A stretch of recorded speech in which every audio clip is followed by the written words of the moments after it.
I'm tired. Welcome! It's time for the Comics Coffee Table, and it's New Release Sunday. And I should be at the comic book convention. I need a rally.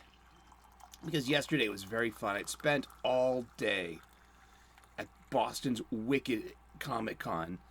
It's second annual. And it was filled with people and creators. We're going to get to all that. First things first. Hi, some coffee. I met Thomas Gilkey, the Gilk Man, for a very wet lunch. It set the tone for the day. How are you doing? I hope you're running your problems and not having your problems run you. You know the score. Welcome to the Comics Coffee Table. 3 p.m. U.S. Eastern daily. Click on that notification. Ring that bell. You know, we talk about comic books every day. We can, and we shall, and we will. With my executive producer, Pika, my union tradesman here, jack of all trades, jack of all offs. What? That's Drinka. He runs the boom mic and the camera. And then there's Jay, the Canadian Bear, our studio audience. Pre-recorded live before a studio audience of stuffed animals from our Boston studios. There we go. A little bit of coffee. I'm feeling a bit more alive. It was fun. Yeah, I was at a con all day yesterday. I'm going to show up today for a little bit too. And yeah, I bought a bunch of comic books. I was diving through the dollar bins. Like that's its own story, but we're going to cover that tomorrow. And I'll go over what I picked up on Saturday. And I got a huge stack. It's great. And this show is for entertainment purposes only. Please, if you have any questions regarding the value or condition of your funny book, please get thy bottom side to your local comic book shop, where they can direct you in the most appropriate place, or even answer your question themselves, because, you know, that's part of the job, I hear. I am reboxing. Reboarding.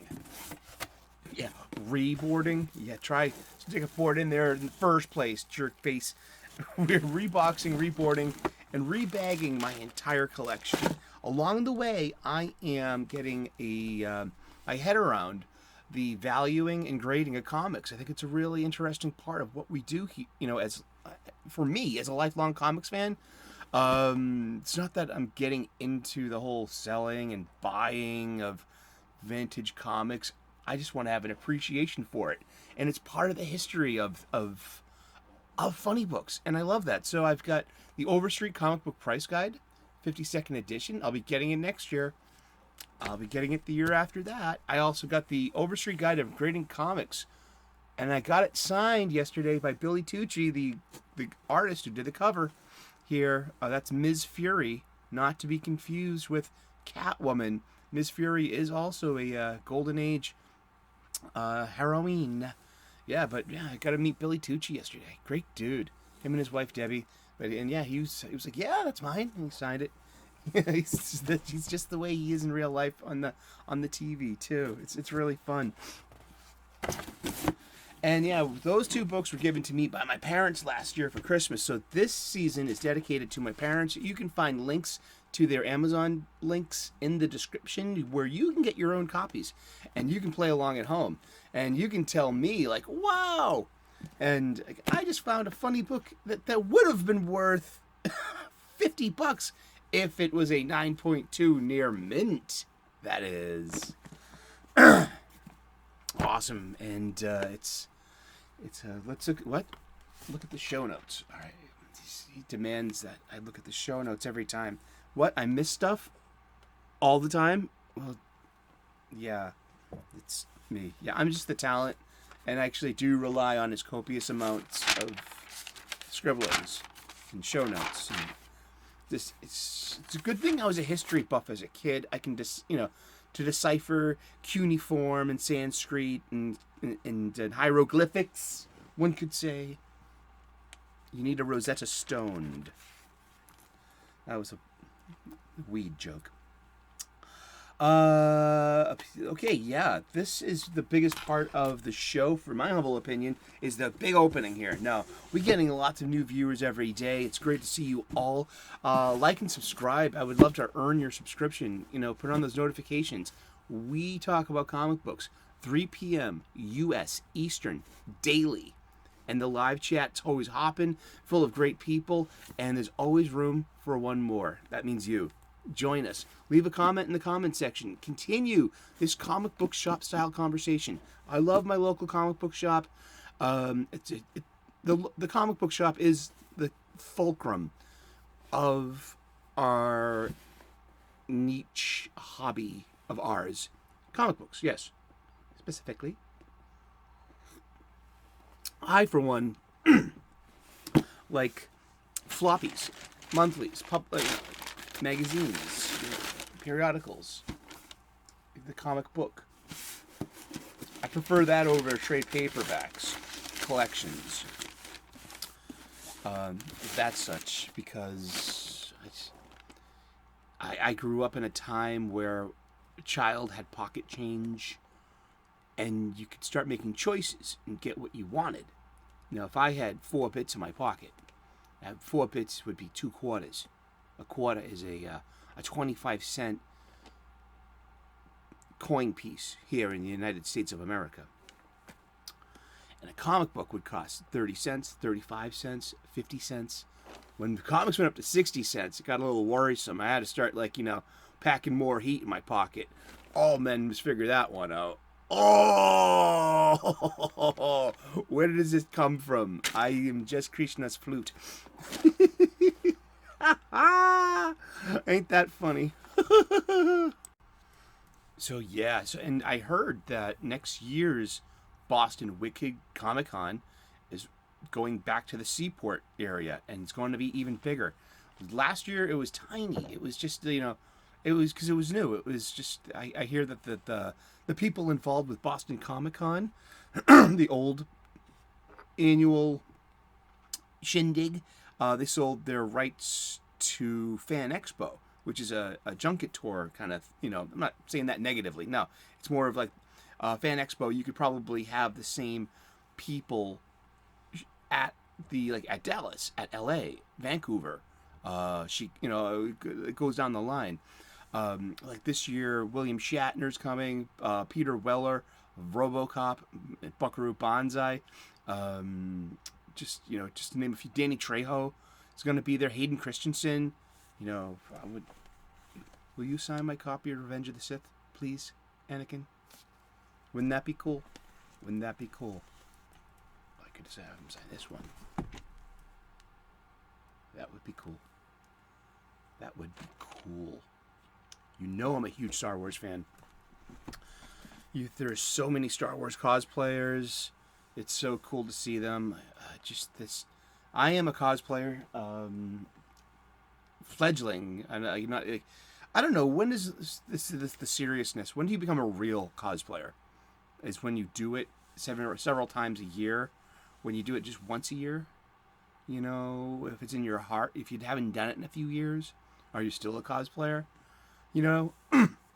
I have the cosplayer's heart. I, since 2013, have been doing only, let's just put it this way, in 10 years, in 9 years, I went 3 times in this getup.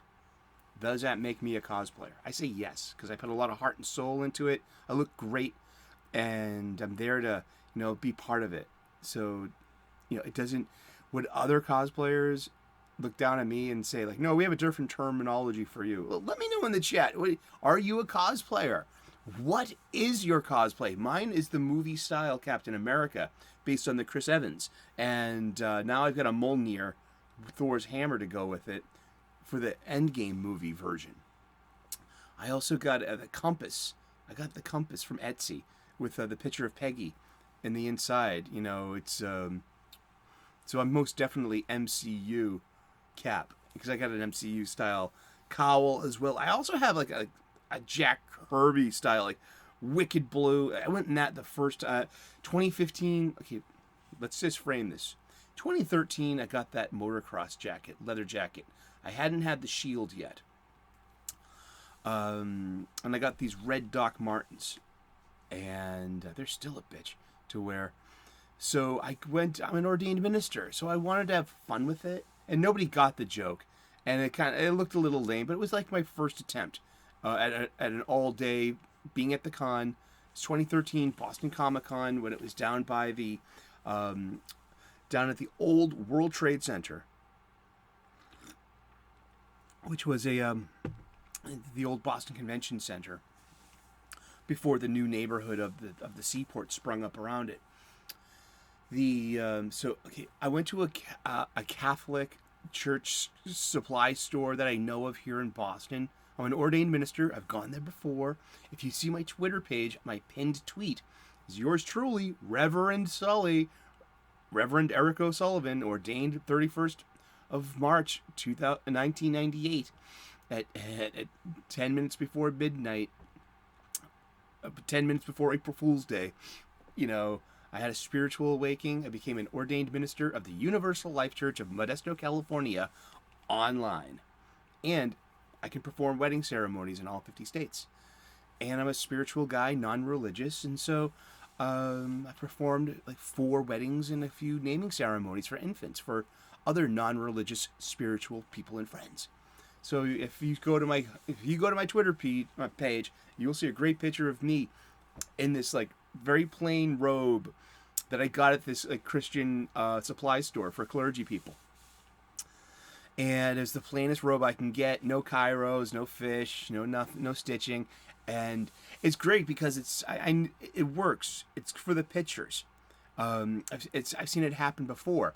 Like the family, the bride, are like, "Oh, your friend is performing the wedding ceremony." They see me come out with the robe and a little black book, and they're like, "Oh, he's the minister." Makes the pictures look legit. Seriously, I hope all of those couples have stayed together. I know one that hasn't, but they got remarried, and they're wonderful people. Just saw them last week. Hi, Lisa. But yeah, so I got a blue shirt with the priest's thingy. I should know the terminology. I'm an ordained minister, an amateur theologian. What's the little hard plastic piece at the white thing at the collar that denotes clergy? But it was a blue shirt, and I had the thingy, and I put a Stars and Stripes headband, and that heavy-ass motocross leather jacket in summer and August heat. Fucking A. Oh, man. It took days for that thing to dry out. So I was Chaplain America. Nobody got it. I had to explain it. It was just, sometimes, a bad cosplay decision would be something, I guess, that it would have a malfunction, or you have to over-explain it to people who, I don't get it. I don't mind going up to cosplayers and be like, "Who are you?" Like, I just went up to a young lady who had like a blow-up globe in her hand, red suit, fiery hair, and a tail, some kind of furry. Like, "Who are you?" "I'm Mozilla Firefox." I'm like, "Damn right you are. Look at you go. You're international, worldwide," one could say. That was a really punny, funny, good cosplay. And "Who are you?" Like, I love cosplays with wings. Like, so this one gal she's like, "Did you design that mechanism?" And she's like, "No, I didn't design it, but you know what I mean. I did design the wings itself." And she furled and unfurled her wings automatically at a button. And I was like in awe. I love wings on cosplay. Yeah, they take up a lot of room, but hey, you're at a con. Your cosplayers around. That's part of the deal, baby. Yeah, so that was 2013, 10 years ago. That was like my first big con as an adult, as a grown-up comic book fan in the 21st century, making the recommitment to connect with my community as a geek and as a comics fan, and as a blossoming cosplayer. By 2015, I got that shield, which is a clamshell JanSport backpack, where it has straps. I also had got a comics style a cowl, a latex blue, pretty bright blue with the A and the wings, It looked pretty cool too. And so that was the red boots. I had some red gloves. I cut the fingers off, the thumb, so I could text. That's pretty practical. That's a cosplay hint. You're gonna have to bootleg some of your equipment. And I went full on. The best time was in the line outside, like the hour wait to get in the August heat. And but I learned from that first time, you don't have to wear the jacket to the event. I folded it up and put it in the backpack. The backpack was very practical because you could just stash whatever you bought in there. And so that was 2015. That was a commitment, and it was pretty fun. Yes, I had some kind of star, just generic off-the-rack Captain America T-shirt underneath it to go with the whole image thing. I wouldn't go to a con again for a few more years. I was going to go to 2019, 2018 or 2019. It was the year that Heroes in Crisis came out. I had a full Robin cosplay that I made from scratch, and I had a patch that I got. Well, I got a domino mask. I bought a cape, so I assembled it from scratch. Let's put it that way. But I made a Robin, like a red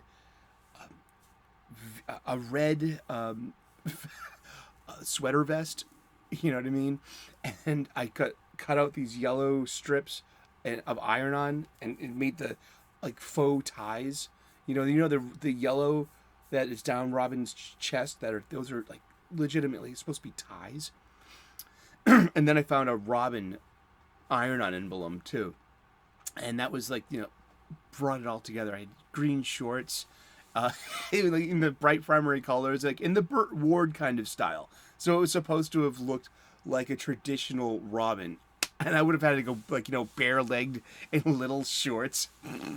And so last year, 2022, at Fan Expo Boston, I went full-on Captain America again. This time with Mjolnir. This time with a pack of friends, too. And that was really fun. My Doc Martin started killing me a quarter of the way during the day. And I grew up with chicks. I grew up with women in my house. My mom and my aunties, and all of my mom's friends, just every chick in the world carries flip-flops in her bag just because if her shoes start killing her, she's taking those things off and she's going to be comfy. So I had my I had my sandals in this bag, and I switched. I put my boots in there, and I was walking around, and Jay. Chunk 3PO, Jay, the Canadian bear, he was at Boston Fan Expo. He's like, "What are you doing, man? What are you supposed to be, Captain America on vacation? You cosplayers, well, you bailed on it." I was like, "Dude, I don't want to hear it." They were killing my feet. They were totally murderizing my feet. These 10-year-old boots. I tried, with a foot stretcher, device, that wooden thing that you put into the shoe and you crank it, and it's supposed to. No, none of that worked. None of it. Yeah, and that's talking about old cons. We'll be talking about new cons. I got con stories. But first, it's New Release Sunday. Doo-doo-doo-doo. That's right. Trumpets, fanfare. Bring on the dancing girls. Bring on the dancing girls? Pika, where are the dancing girls? You told me there would be girls here. Gals, chicks, dames.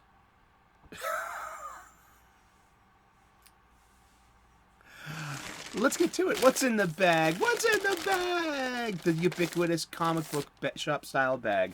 That 10 cents extra. I don't care. I will get it every time. I recycle. I have uses for these. I do.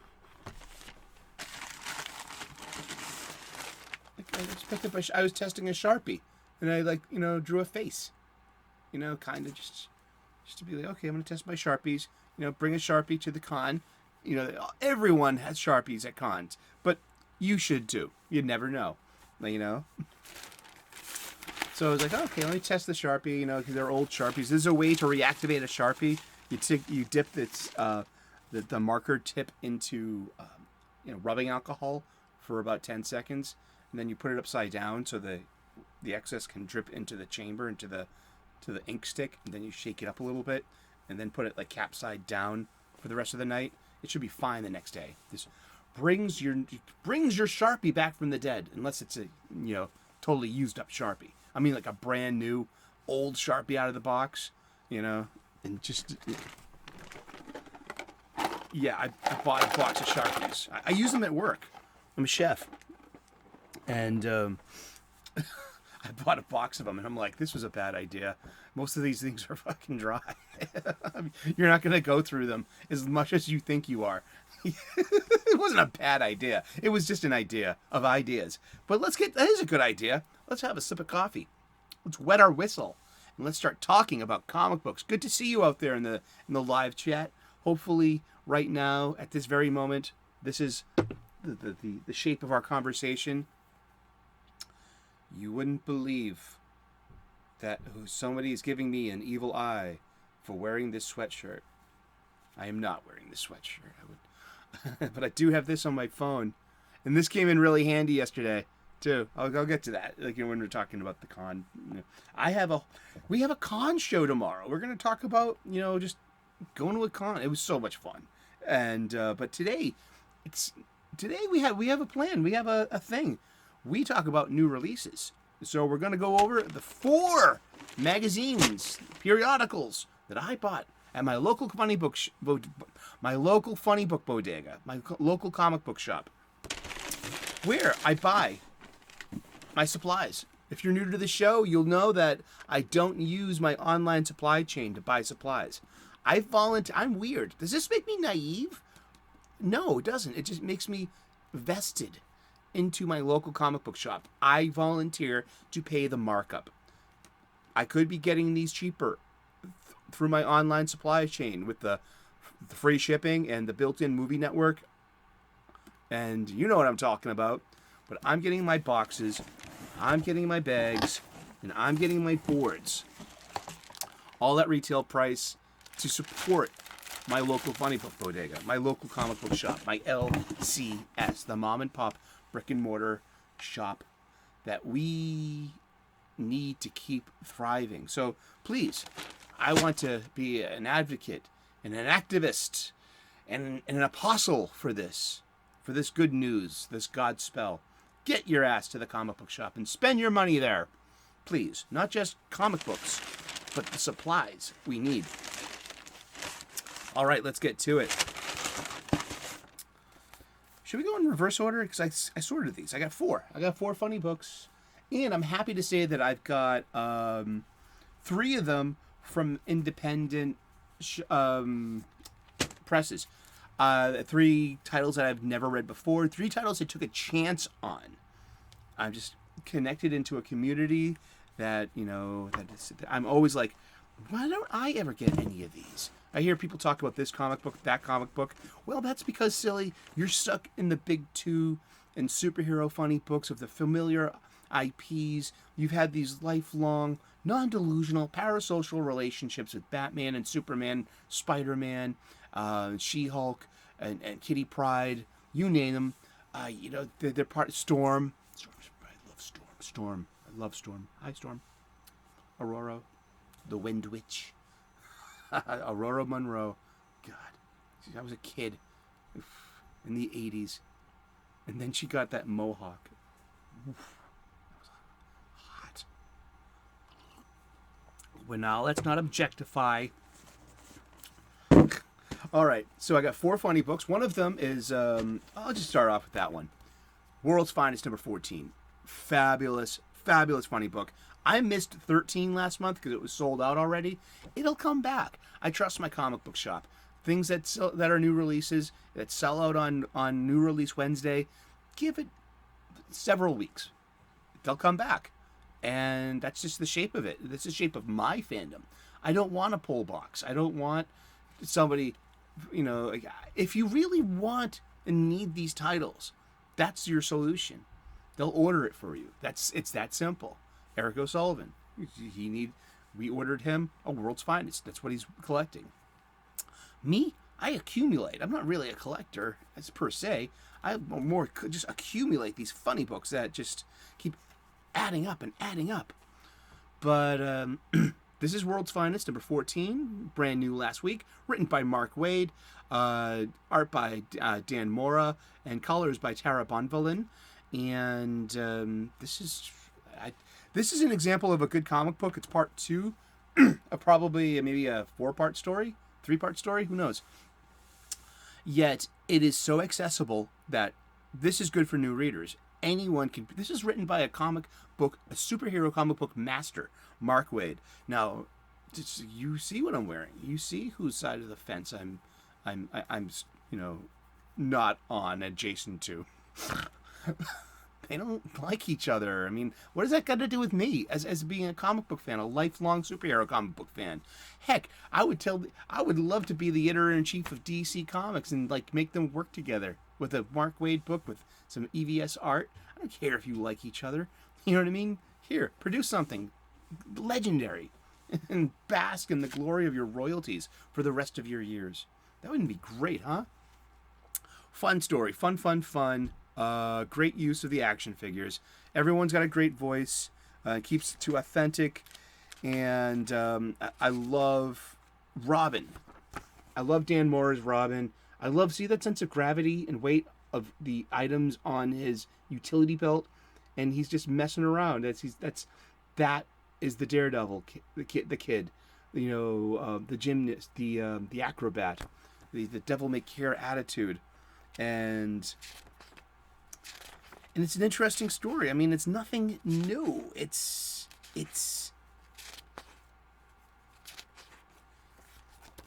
very classic, and then something like, look at this page. I love that panel. That is beautiful. But right there, Batman being a detective. Now they're splitting the team up. Metamorpho's going to go with Batman. Robin's going to go hang out with Superman. You and Robin see if you can follow the money. Cui bono. That's my thingy from Con. Cui bono. Follow the money. I asked if they had one for tomorrow. They said, no, you can wear that and keep that on. Okay. Okay, now this is interesting. This is issue 1 from Boom Studios. It's Jason Aaron. Once Upon a Time at the End of the World. This is issue 1. What got me was issue 5 had come out on Wednesday. So what I did was I looked behind it, and maybe it wasn't even. Maybe issue 5 is just it's a new release, newer than most. Then I'm not sure if it came out last Wednesday. I could be in error there. But so I looked behind the latest issue, and I found the first issue.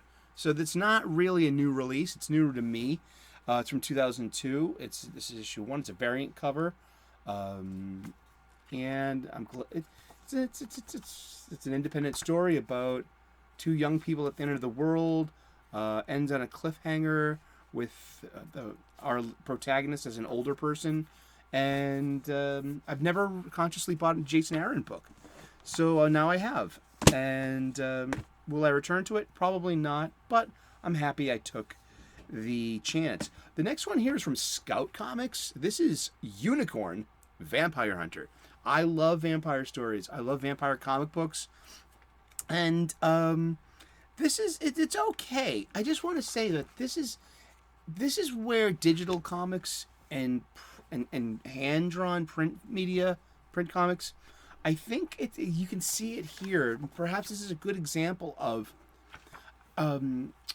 these digital comics that are made, on tablets and made for the web comics, and to be produced for a flat screen, not a piece of paper. It's a different quality, especially with lighting, light source, and color, and saturation of color. I am not an expert. I barely know my terminologies, but I know what I see when I see it. And I know that this looks funny on a printed page. It looks rather flat, dull, and lifeless.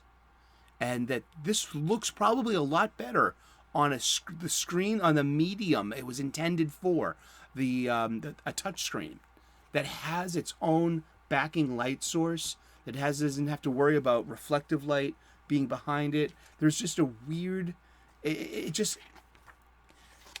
for me, it looks like digital art looks better on a digital medium. Now, when it goes from digital to a print, there's some weird line in the sand. This is that it crosses. I don't think it crosses over well. I mean, there's just something off about this art. I could be wrong. The artist could probably come up to me tomorrow and be like, "Hey, dude, I drew all that with my hand." You know what I mean? I don't know what you're talking. You don't know what you're talking about. Maybe I don't. Maybe I don't. But what I do think is that, yeah, it's artist Daryl Toe and writer Caleb Palmquist, and this is on Scout Comics, and this is from March 2023. Yeah, and it's a vampire story about a unicorn who was once a fledgling prince who was tricked by a magician and zoomorphed into a unicorn, and now uses his powers as a unicorn to kill the vampires that are plaguing his area. Yes, and magic has consequences. It's a cute story. I might not return to it, but hey, again, I'm so glad that I took a chance on a different comic book. From Mad Cave Comics comes this, Hunt, Kill, Repeat. Now, this was interesting. This was my favorite of the bunch. Number one, this is brand new. This was, let's see, the Indicia colophon. Here's our Indicia colophon. Right down there. So, yeah, we have written by Mark London. Francesco Archidiacono is the artist. Mark Deering is the inker. And it's about the distraction of modernity has disfavored the gods, because the pantheon of the Greek gods of Olympus, Zeus, Hera, and his family, they are displeased and come back to Earth with a vengeance to reclaim humanity's attention span into devotion upon the gods and not their devices. And along the way, somebody has a story arc and a story change, and it's Artemis, the huntress goddess, the ever-virgin, who finds love in the mortal, as gods usually often do. Zeus is known for it. He's in trouble half the time with Hera because of his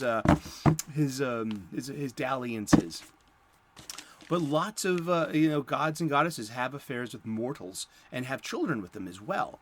So this is a part where it's so Artemis leaves the pantheon, lives among the humans as one, with one, loving one.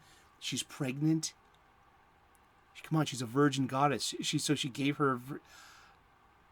Yeah, huh? She's in love. She loves this person, and then the gods come back with a vengeance, looking for her and knowing that